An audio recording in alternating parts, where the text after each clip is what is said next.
When I was young, astronauts were like gods. Well, when you were young, countries existed too. Abushka, it's enough. You had enough of it. Commander Wagner? No.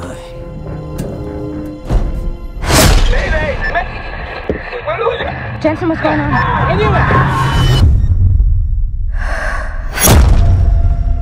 Rubikon to ground control. Ground control, do you read? Does anybody hear us? Anyone? You need to lie down. This fog is toxic. Nobody can survive this. We're safe here. The algae gas exchange works. I can survive. Fought so hard for a planet that doesn't exist anymore. They can't be dead. Hello? We don't have much oxygen left. These people need our help. If we could bring your algae down there, We could save 300 lives. Flying down? Are you out of your mind? So what, we do nothing? We just watch them die?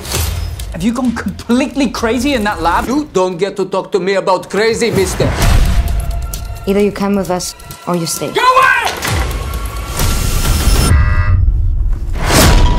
Come on!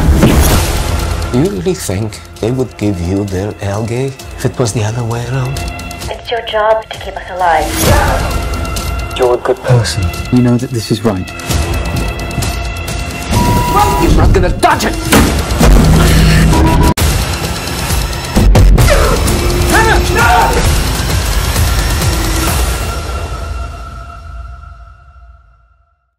First off, really enjoyed this film, and I just want to know, creating the visual design for Rubicon, I thought it was very just ambitious. How did you just map it out? Was it a lot of storyboards? Was it just maybe a year in just pre-production? It just feels very detailed and well planned.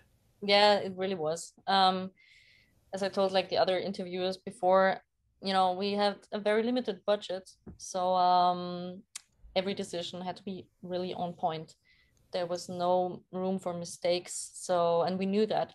So therefore, me, the production designer Johannes Mücke, and my both cinematographers, we've met probably like 3 times every week for months to, you know, flatten out every problem, every, you know, and always improve it, and always like, yeah, I mean, it was also like a very challenging time because like, you know, from every side there was like, I need more, I need, you know, we from the camera side, we need more from this and this, and you know, and it was really a very creative, very challenging process, but it was super, yeah, it was actually the best time I had, because like when do you ever get, you know, to design a spaceship, I mean, like a space station. The one thing we knew, we could never build the entire thing, because I mean, and even for we came up with the idea where we just build a third of it and then just redress it, but even this third was too massive for any studio in Austria, so therefore we went into like a into big company hall, like a storage hall that we have, yeah, changed to become a set. Now I think they're like doing more productions because they saw like, ah, this is working pretty well. So yeah, so we were kind of a little bit of a pioneer project too, also for Austria, and also for this, yeah, for this factory hall there, because now they're doing their business now with film. That's amazing. Julia, with, you know, when I actually started, after watching the movie, then I started really analyzing your character. How gratifying is it to really see how your character really evolves throughout the story? Was that a big reason why you wanted to take part in this film? Because when you look really close, she goes through so much as far as her own philosophy on life and how she goes about her existence. Yeah, and this was, as I said before, I think it was the biggest, it was the first thing I felt when I read the script, that it's such a gift to play such a character who's going through such a huge transformation and who has so many challenges within such a short time. And I felt that it's not about that there's never I was never afraid that there are stereotypes coming up, because Leni wrote it so, yeah, it was so multi-dimensional. It was never just, okay, and now you're the strong soldier. It was always, there was so many layers and so many, yeah, it was so much Zweifeln. Doubts. Yeah, a character who has so many doubts, but who has to take the responsibility for their actions at so many points of the film. And it was, yeah, it was really a gift to play.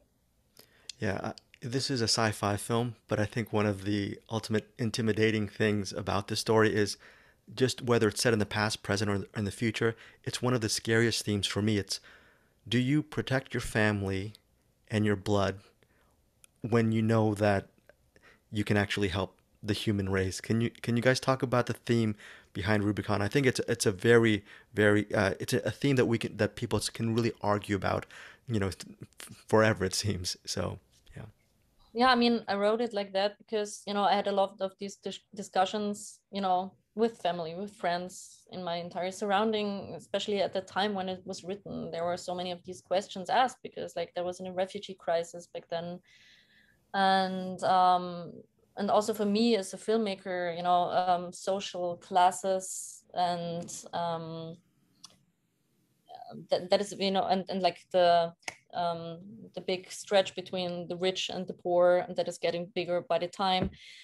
That is like were very important themes for me, and I mean they will still be in the future because that is what moves me most, I think, and every filmmaker should find their theme. So that is probably mine, but it's also because I feel like we all have this on a very daily basis. I mean, even every time if I go past a beggar and I could help because it wouldn't do much, I mean it wouldn't be that much, but it would just help, but you don't because you're still closer to yourself. And this is like a conflict that I have all the time now as an adult now. And when you're faced like, what person do I want to be, and why am I not the person that I want to be? And so therefore I thought like, okay, I want to make this in a very experimental approach where you can like cross away or like put out the entire society and the world we're living in and just go deep into that subject. Yeah. Now, speaking of going deep into that subject, Julia, your character with Hannah, she really feels to have a very deep interior life. And for you, does that mean you built a world for her outside of the script, or am I overanalyzing it and you just went with what's on the page and just your close collaboration with your actors and Leni, and you just moved forward for that? Which way did you go?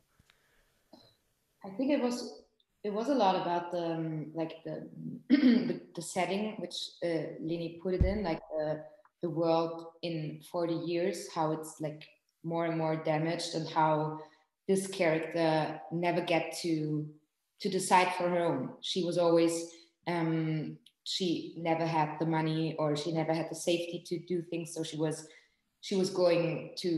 had to go to this army.